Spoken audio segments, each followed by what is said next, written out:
More bad news for America's crime-ridden cities. According to a new report, the Seattle Police Department's sexual assault and child abuse unit staff has been so depleted that it was forced to stop assigning detectives to new adult sexual assault cases this year. Sorry, ladies, we can't investigate rape anymore, the Seattle Police Department's saying, because, social justice and cops don't want to work here. What? We'll get into this crisis in Seattle that's playing out in a lot of other cities too in tonight's Hold the Line.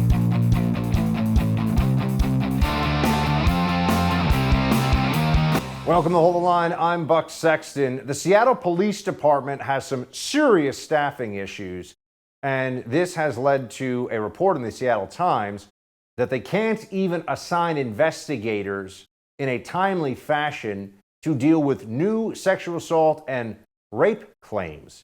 This is from a Seattle Police Department staffing issues memo that was published in part in the Seattle Times. In the memo, she said, meaning a senior member of the police department, was not able to assign adult sexual assault cases that came into her unit.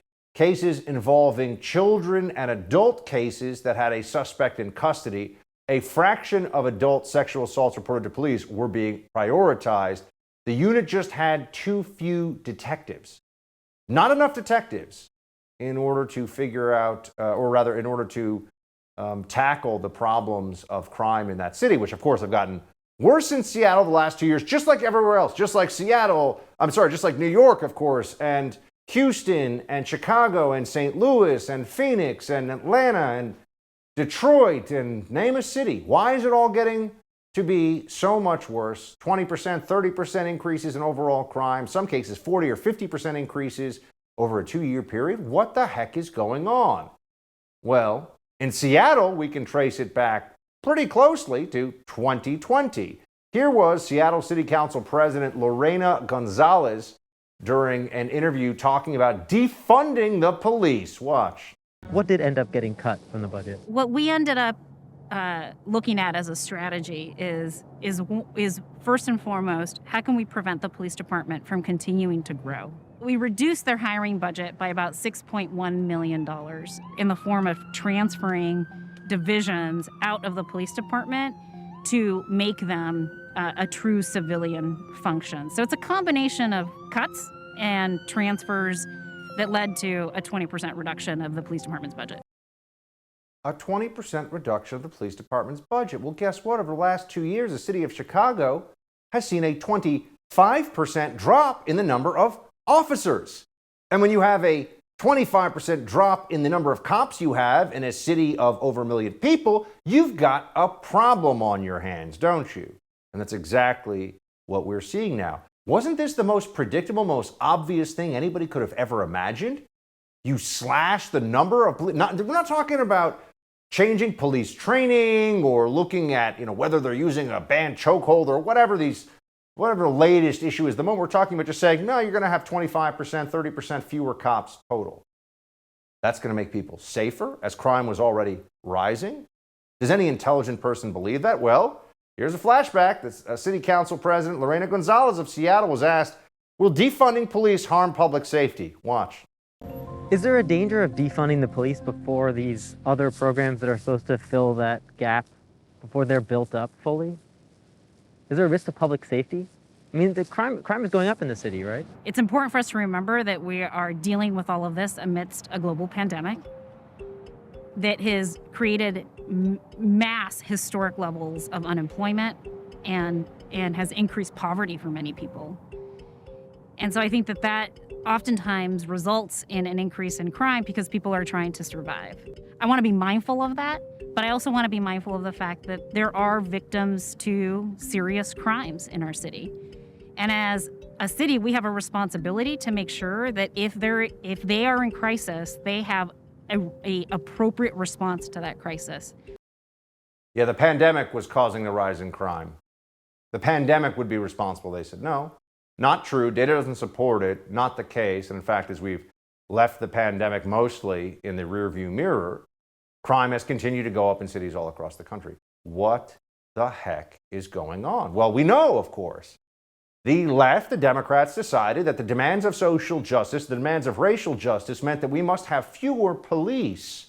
And we must decide that the police cannot be trusted. They should have smaller budgets, fewer people on the streets to try to serve and protect in the first place because, racism, systemic racism, whatever, social justice, they just came up with something.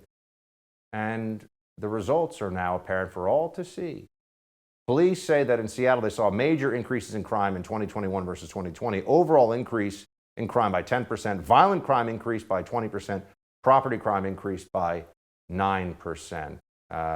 This got worse, right? And actually, when you look at the overall number of thefts in Seattle, it's a city that is plagued with assaults and smaller scale thefts, petty larceny, all over the place, to the point where major national retail chains have just said, we're leaving. They've just said, we're out. We're not doing this anymore. So this is playing out in cities all across the country. New York City is among them. What does Mayor Eric Adams, the new mayor as of the beginning of this year, what does he say about this? Well, he's decided to go with a gun violence czar to tackle the scourge of shootings here in the Big Apple. And everyone's expecting this is going to get just worse as the summer approaches. The summer heat just tends to coincide with more people outside, more people interacting, more shootings happening. Adams has tapped Andre Mitchell, the founder of a Brooklyn anti-violence group called Man Up, which has previously come under scrutiny from city investigators for the role. And this is the fundamental philosophical disconnect right now between Democrats who have gotten all of this wrong up to this point, but realize they've got a political liability on their hands now when it comes to violence, and Republicans, conservatives, sane people, rational people, reasonable people, independents, you name it, who are saying, you really just need to lock up the criminals, actually, is what needs to happen. But no, Eric Adams believes the gun is the problem, the inanimate object. Watch. It's clear the number one killer of young people are the guns. That's clear. And we have basically normalized young people dying from gun violence. And it's unfortunate that many of these killings are taking place in poor Black and brown communities. And we have not considered this the crisis that it is. It is not the guns that is killing people. It is killers who are killing people who need to be locked up. Democrats keep pretending that we don't all see this for what it is, at least those of us who have our eyes open and can come to conclusions about what is obvious. All right, as crime continues to plague major cities, federal lawmakers are drawing up plans to introduce new red flag laws, which would allow law enforcement to seize the firearms of anyone a court finds as a danger to themselves or others. When we come back, the editor of Bearing Arms, Cam Edwards, is going to join us to give his take on that legislation. But first, I want to talk to you about protecting your online data. A lot of companies promise your privacy is guaranteed, but we know that's not true. That's why you need a new cybersecurity application tool called Secure. It's spelled S-E-K-U-R. Secure is using proprietary encryption and offering secure instant messaging and email. With Secure, all of your communications based on servers and data centers hosted in Switzerland without using any of the big tech platforms. Privacy is a big issue. Without real security, people can read your emails, messages, even your bank information. Secure will never mine your data, never ask for your phone number. You can send emails to your doctor, banker, lawyer, or anyone else with total confidence you're not being spied on by your internet provider or big tech. Secure is your solution to stop the constant theft of your digital identity. It costs only $5 for the messenger, only $10 for the messenger and email combination package. Go to secure.com and take back your privacy today. That's SEKUR.com. And use promo code BUCK for 25% off. We'll be right back with more. Hold the line.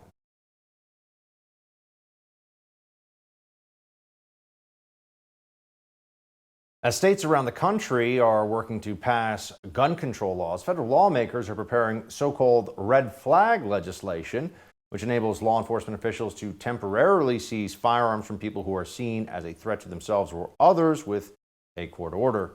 According to a report from CBS News, the bipartisan effort is being led by Republican Senator Lindsey Graham of South Carolina and Democratic Senator Dick Blumenthal of Connecticut. The report adds that the two are, quote, working on provisions that would be acceptable to both parties, particularly when it comes to the timeline between a court order prompted by evidence of extreme risk and a hearing. For more on this, let me bring in the editor of BearingArms.com, our friend Cam Edwards. Cam, good to see you. Hey, Buck. Good to see you, sir. All right, so what do we all need to know about this supposed bipartisan effort to pass red flag laws? Well, I think the first thing that we need to be concerned about, listen, while I'm glad to hear Lindsey Graham and Richard Blumenthal at least pay lip service to some of the concerns about gun owners, I don't believe that they're going to be able to address all of the fundamental issues with these red flag laws. For instance, they talk about, we want to make sure that there's not a lot of time between, the order coming down in these hearings.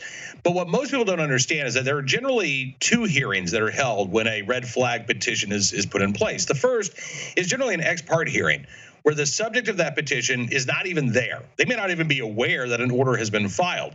So they don't have an opportunity to defend themselves. Instead, it's typically a prosecutor laying out one side of this case to a judge who will decide whether or not there is a determination of dangerousness. And then if that determination is made, the guns are seized. And then sometime within, let's say, 10 days, 2 weeks, maybe 30 days, a second hearing is held where the petitioner has the opportunity to present their side of the story. Unfortunately, they're not entitled to a court-appointed attorney. This is a civil case. So, for example, a public defender who would represent you if you've been charged with a crime, they're not available to you. If you can't afford an attorney, you're going to be going up in court against a prosecutor by yourself. I think there are legitimate concerns that these ex parte hearings ultimately result in a rubber stamping of approval on the part of judges. But the biggest issue beyond the constitutional and due process concerns that I have, Buck, is the fact that there is no mental health component whatsoever to these red flag laws. You've got a judge declaring that somebody is a danger to themselves or others, so we got to take their guns away. And then we're going to leave that dangerous person to do whatever they want, right? They're not going to be committed. They're not even going to be helped getting counseling. They're going to be allowed access to knives, to pills, to ropes, gas, car keys, whatever else they could use to harm themselves or others. But as long as their guns are taken away, from the lawmaker's perspective, that red flag law has worked. Has there been any previous data gathered on red flag laws being successful? I mean, has it ever prevented a mass shooting? Obviously, if you prevent the shooting, it didn't happen, so that's tough. But what does the data tell us about where they've tried this in the past? Has it led to a lot of abuse within the system? Has it really not been used very much? Do we know? Again, you hit on a really good point. It is hard to know the efficacy of these laws because how do you prove that this is the reason why a shooting didn't take place? Right. One study that looked at Connecticut's law found that for every 10 and 20 red flag law petitions in which guns were seized, one suicide was prevented. Which raises the question, what happens in those 9 to 19 other cases? Did a suicide take place after a red flag petition was granted? Were these people not dangerous and no danger to themselves to begin with? We can look at the overall suicide rates in states like Indiana and Connecticut, which have had red flag laws on the books. And the overall suicide rates have continued to increase even with these laws in place.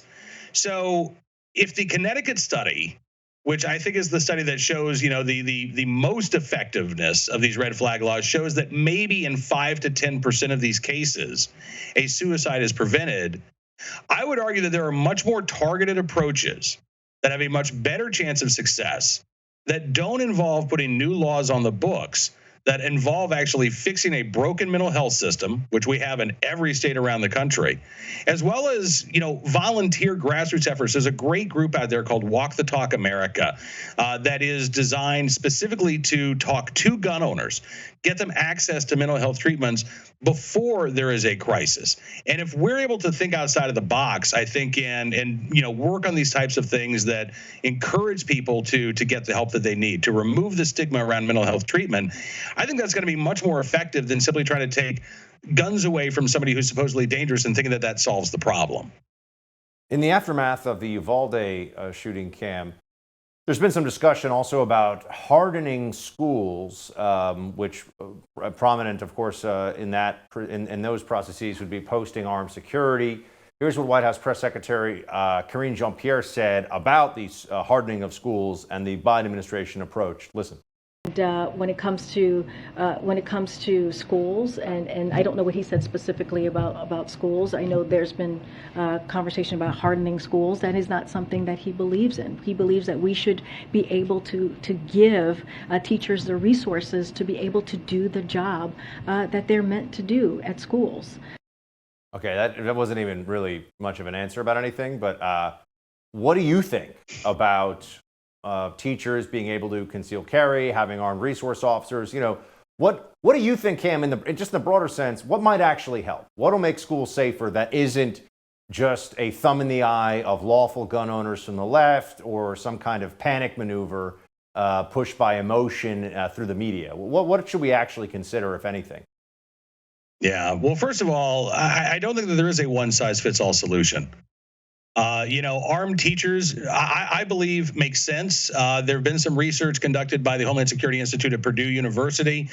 And what their research showed was that actually the fastest way to stop an active shooter in a school was to have a school resource officer there in the building who could engage that attacker, while you also had armed school staff who were able to shelter in place with students so that if that attacker breached the door, they would be met with defensive gunfire. That, to me, seems like a pretty reasonable step to take, but obviously there are going to be some school districts that shy away from that. I do believe that districts should have the power and the authority to make those decisions for themselves. And we see in Texas, they do have the school marshal program after Parkland, Florida put in place the school guardian program that ensures that there is an armed individual on campus to serve as that first line of defense.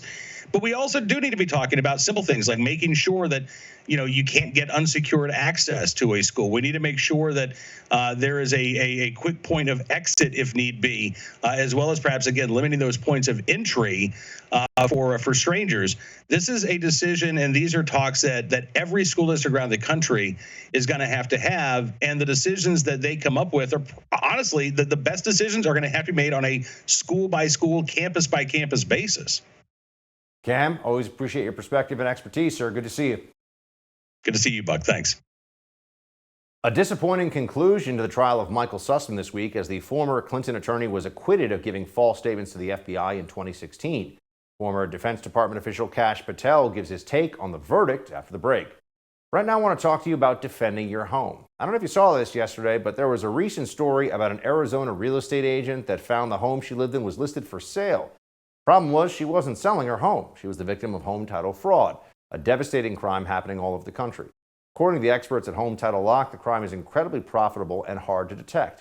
An identity thief simply creates a fake title transfer for your home and refiles as the new owner. Then he can take out loans on your home or sell it. Typical identity theft services don't cover you, and neither does homeowners insurance. Home Title Lock does. Home Title Lock puts a barrier around your home's title. The instant they detect anyone tampering with your home's title, they help shut it down and help get your home back in your name. Here's what you should do. Go to HometitleLock.com and read the testimonials from FBI agents and government officials.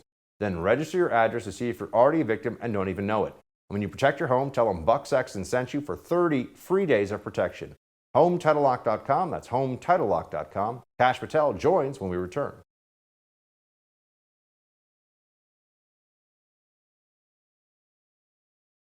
It only took 6 hours of deliberation for the jury to find former Hillary Clinton campaign lawyer Michael Sussmann not guilty. Sussmann was brought up on charges by special counsel John Durham for allegedly lying to the FBI in 2016 about the Clinton campaign's role in peddling the debunked Trump-Russia hoax. In a statement from the jury forewoman after the verdict, she shared the quote that, "Personally, I don't think this should have been prosecuted. The government could have spent our time more wisely. Everyone pretty much saw it the same way." So Crooked Hillary's squad once again gets away with the foul play. Here to discuss, former Defense Department official for the Trump administration and a man who backs down from none of the deep state, Mr. Kash Patel. Kash, good to see you. Hey, Buck, thanks for having me. So what's your just top line reaction to this Sussmann trial? Because, the libs didn't talk about this trial really. They're like, a little quiet about it. And then all we saw was a headline, acquitted of the charges. What do you make of this? Well, look, as the guy who spent 4 years running the Russiagate investigation and a former federal prosecutor, here's what the jury took back, especially with that statement from the foreperson. When they say they deliberated for a few hours, they deliberated for less than 30 minutes because they were busy ordering lunch and getting their schedules lined up, which means there was no amount of evidence in the world, including a videotape and sworn testimony under oath that was in black and white, that could have convinced this jury to follow the facts and the law, which means the jury pool is completely politicized in D.C. Now, the reason the liberals weren't talking about it was because of the damning evidence that was forced out in the case. Namely, Hillary Clinton was basically taken out by her own campaign manager, Robbie Mook, when he said under oath she was in on it from the jump. She orchestrated it. She's told us to do it, and she sent us to the FBI and media with all these lies from our political campaign operation on disinformation. So that stuff's pretty hard to run away from. To your point about getting the information out there, former Attorney General Bill Barr said that he's actually proud that Durham got some of that info out there. Watch this one. I'm very proud of John Durham, and I do take responsibility for his appointment, and I think he and his team did an exceptionally able job, both digging out very important facts and presenting a compelling case to the jury. He crystallized the central role played by the Hillary campaign in launching as a dirty trick the whole Russiagate collusion narrative and fanning the flames of it. And second, I think he exposed really dreadful behavior by the supervisors in the FBI, the senior ranks of the FBI. That is all true. I mean, it did get it on the record from Hillary's campaign manager that the order came from Hillary. She did order the code red, so to speak. No, she did, and I'm glad Bill Barr is admitting it. I spent 2 years of my life telling him about it, along with Devin Nunes and Johnny Radcliffe, and he could have put, he called it a seditious act, I think, in that interview or recently. Well, if it was such a seditious act when you were Attorney General, why didn't you mobilize the forces and assist John Durham in this prosecution? Of course, now he's on a book tour, so he wants to take victory for both sides, attacking President Trump and also making John Durham's, whatever wins we can take from it his. But it's just another example of a cabinet secretary, him, Mark Esper, what have you, who want to have it both ways, take credit, but when they could have done more and could have done the job for the American people, they completely failed. So one thing that I thought was so interesting about the trial, Kash, was, as I understand it, there was a text message that was essentially a smoking gun text message from Sussmann to the FBI saying, I'm not representing anybody. But because Durham hadn't actually subpoenaed it, and because of the statute of limitations for the actual lying to the FBI crime, they weren't able to introduce that text message in a way that the jury was able to consider it in their, we'll talk about the jury in a second, in their deliberations. Why would they rely on the good? They asked for every communication from the FBI, right? Durham's team said, yeah, FBI, give us all the communications. They didn't subpoena it, so they didn't get it until it was too late. Why aren't they using subpoenas with the FBI? I don't understand. This one, as a former federal prosecutor, completely baffles me. Look, the information they presented to the jury was my interrogation of Michael Sussmann 4 years under oath. We're in black and white. He said under oath, under penalty of perjury, I'm telling you, Kash Patel and House Intel, that I went to the FBI on behalf of a client. Then the text message you're talking about is from Sussmann's own phone to the FBI, where he says in black and white, I'm coming to you as a good Samaritan. That's a lie, 100%. But the judge allowed judicial discretion to come in the form of politics to keep that out. It has nothing to do with the statute of limitations or anything else you hear from these legal experts. He chose not to give the jury the videotape of the murder, and they let him walk for it. And it is remarkable, too, just on the ultimate, what I call the ultimate fail-safe for the deep state, is that if you have federal government malfeasance at the highest levels, which you clearly did here, Kash, you and I know this in the FBI, clearly they were colluding, in a sense, in the Russia collusion lie, that if it's going to be tried in Washington, D.C., or even D.C.'s environs, Northern Virginia, whatever, you're going to have a jury pool that is 95% in the tank for Hillary, Obama, Biden, you name it. Feels like that's a fail-safe for the deep state. How do we get around this? as a prosecutor, you can get around it by not bringing the case in D.C. And I think John Durham is too much by the book. If I have one criticism of him, that might be it. He doesn't have to bring that kind of case in Washington. He could bring it in places like Virginia, where his next one is, or if it's a conspiracy case, he can bring it in a number of different venues. And you just got to get creative. And I don't know that this Justice Department would let him, but you got to use the full force of the rule of law, like they did against you, John Durham. You got to use it against them, knowing that this type of D.C. jury, which had 3 Hillary Clinton donors, an AOC donor, and a person on the jury whose kid swam with Sussmann's daughter. Literally, can't make this up. I mean, that's how bad Washington, D.C. is, not just politically, but from a citizen standpoint. So if people didn't hate the swamp before, I think they're going to hate it now. Trump spoke out on the Sussmann verdict, by the way. He put out the statement, our legal system is corrupt. Our judges and justices are highly partisan, compromised, or just plain scared. Our borders are open. Our elections are rigged. Inflation is rampant. Gas prices and food costs are through the roof. Our military is woke. Our country's going to hell. And Michael Sussmann is not guilty.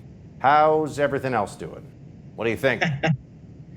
Well, that about sums it up, but it also shows me, guys like me and you and him got to keep fighting, because we know there's, you just can't take a knee. That's what they do. We'll do it every way we can. I mean, heck, I even wrote a children's book on Russiagate to try to get the message out, and Google shut me down yesterday on the plot against the king, which I found hilarious. But we'll do it any way we can. We'll get out there, and we got to keep. Wait, you got to your children. How did they shut down your children's book? Like, what's the justification for that?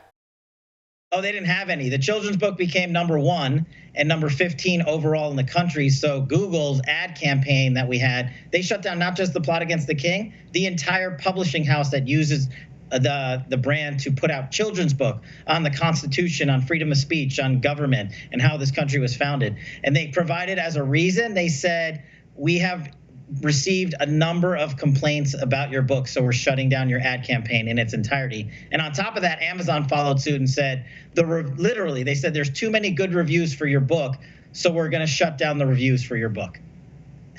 These libs are going to learn a lesson. You can't mess with cash. Can't mess with cash. Good to see you, man. Thanks for being with us. Thanks so much. Have a good one. Biden administration unveils yet another massive $700 million military aid package to Ukraine, including some weapons that the Kremlin claims will add fuel to the fire. Bill Roggio, senior fellow at the Foundation for Defense of Democracy, is going to help us break down the latest news on the Russia invasion of Ukraine when we come back.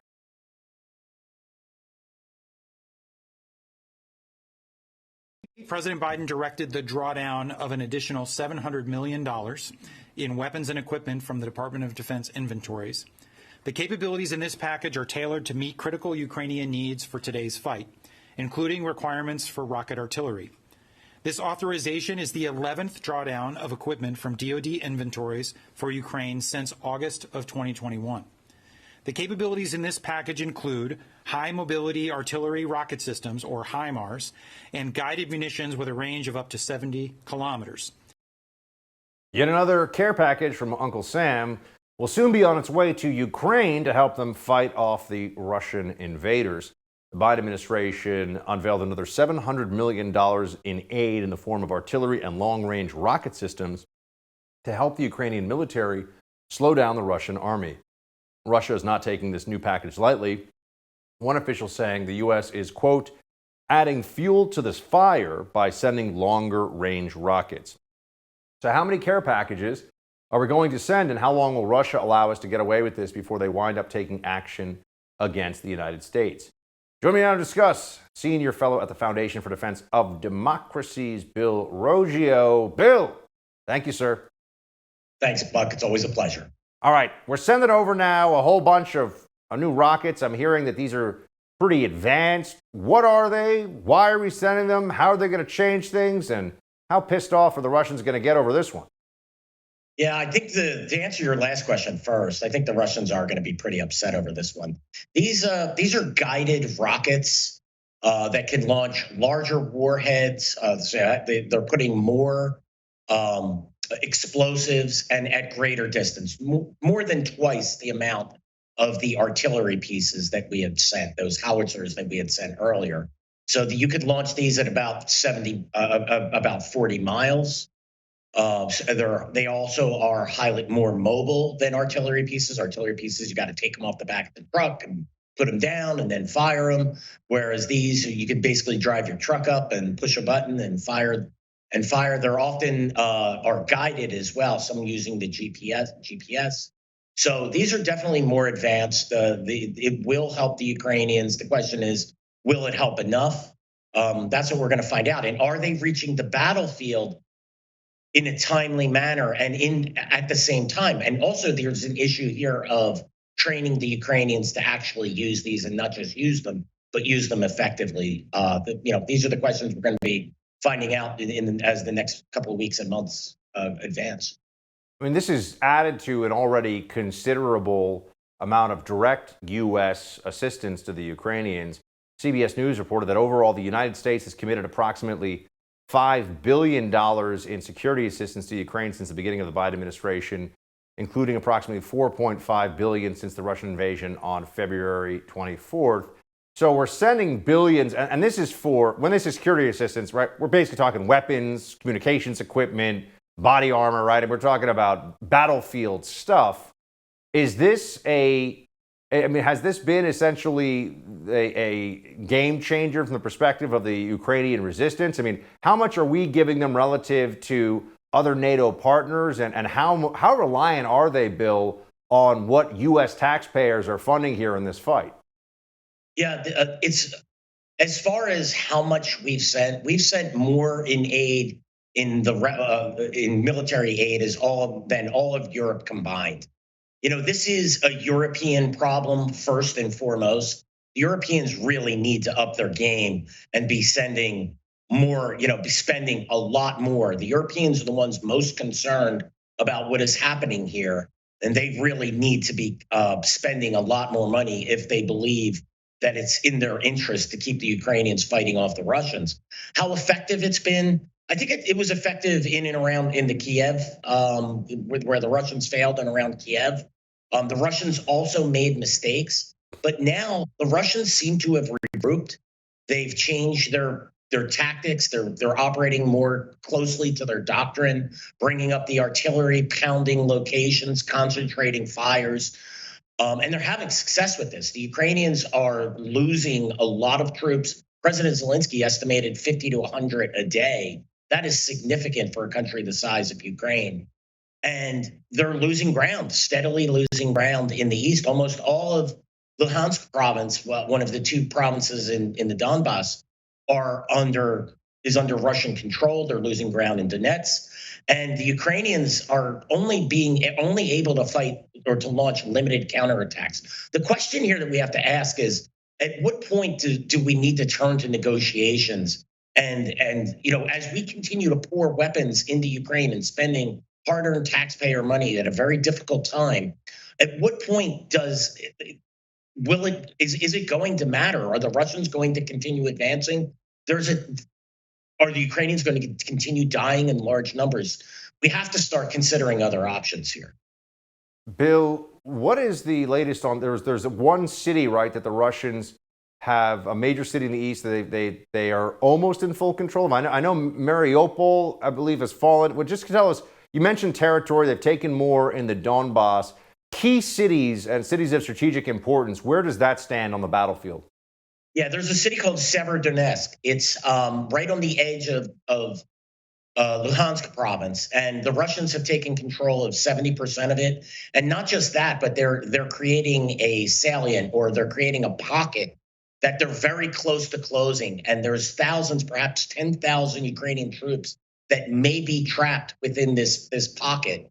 And if this can happen, the Ukrainians are possibly can lose. So these are some of their best forces that are stationed there in eastern Ukraine. So this is what I'm talking about. And even as we pour weapon systems in, the Ukrainians are losing ground, and there's an opportunity here if the Russians can get it together to punch further west. And there's a real danger to the Ukrainians. We're pouring weapons in, saying perhaps they can win, but what happens if perhaps they can lose? It could also be a stalemate, but they could also lose considerable territory if they're not careful. What do you think Putin's goals are at this stage, as best we can tell? I know this is the Kremlinology that's going on in the media is constant and usually wrong. So what do we know of Putin's intentions? What's your best guess right now as to what he's planning? Where is he trying to take this? Yeah, I believe he's trying to take full control of the Donbass. So that's the Luhansk and Donetsk province in the east. Can keep control of the areas that are east of Kharkiv in the north. That's the second largest city in the north. He controls 2/3 of the Black Sea coast and all of the Sea of Azov, the coast there. I believe that he would like to, once taking control of Donbas, perhaps advancing a little further west there, he'd like to take control of the city of Odessa and take full control of the Black Sea. This would strangle the Ukrainian economy. They wouldn't be able to export via their Black Sea ports.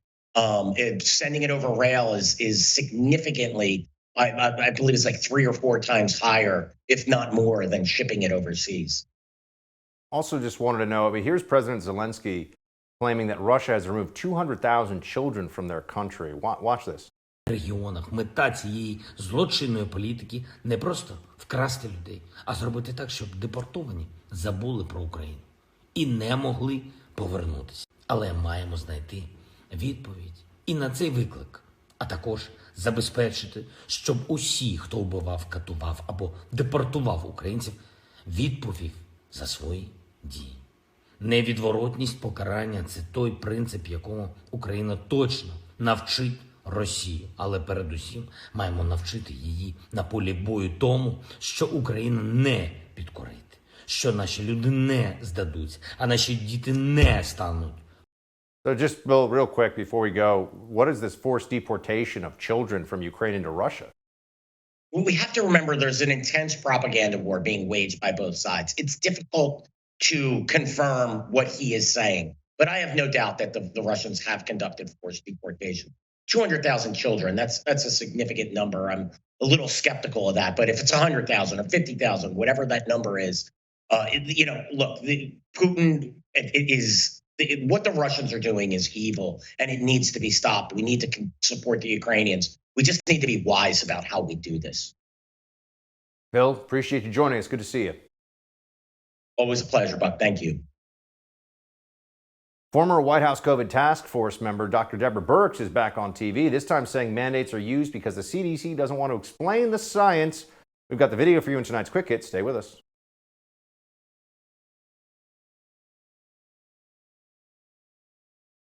Former White House COVID task force member Dr. Deborah Birx is back on TV, this time saying mandates are used because the CDC doesn't want to explain the science. And White House Press Secretary Karine Jean-Pierre appears to have no idea if Biden was ever warned about the baby formula crisis. Oh, wow, that's really encouraging.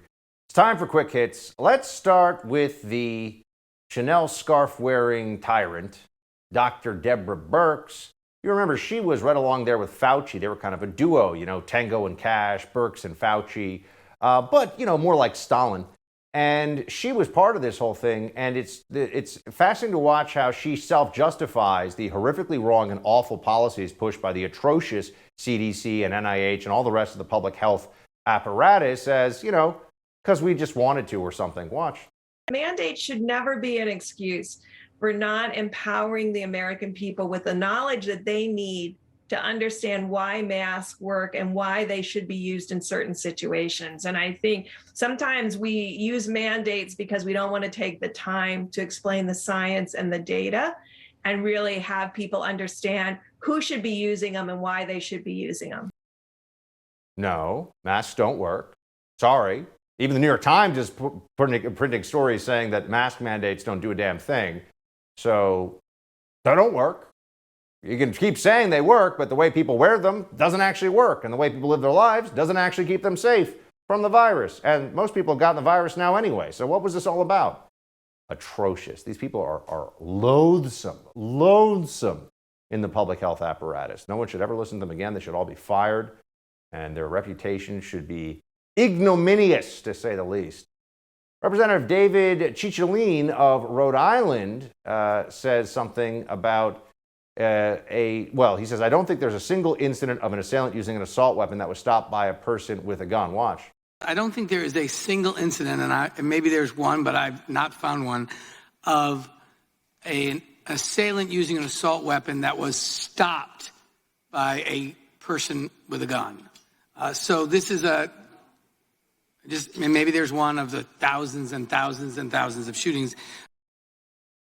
You know, it's interesting because there are lots of them, actually, not one. But even this past weekend, a woman in South Carolina with a gun shot a man who came in with an AR-15 and was firing at a party. So yes, actually, it's not like you have to go deep into history or deep dive into the data. It literally happened, and there were news stories on it this past weekend. But one of the morons who wants to pass more gun laws can't be bothered to actually know anything.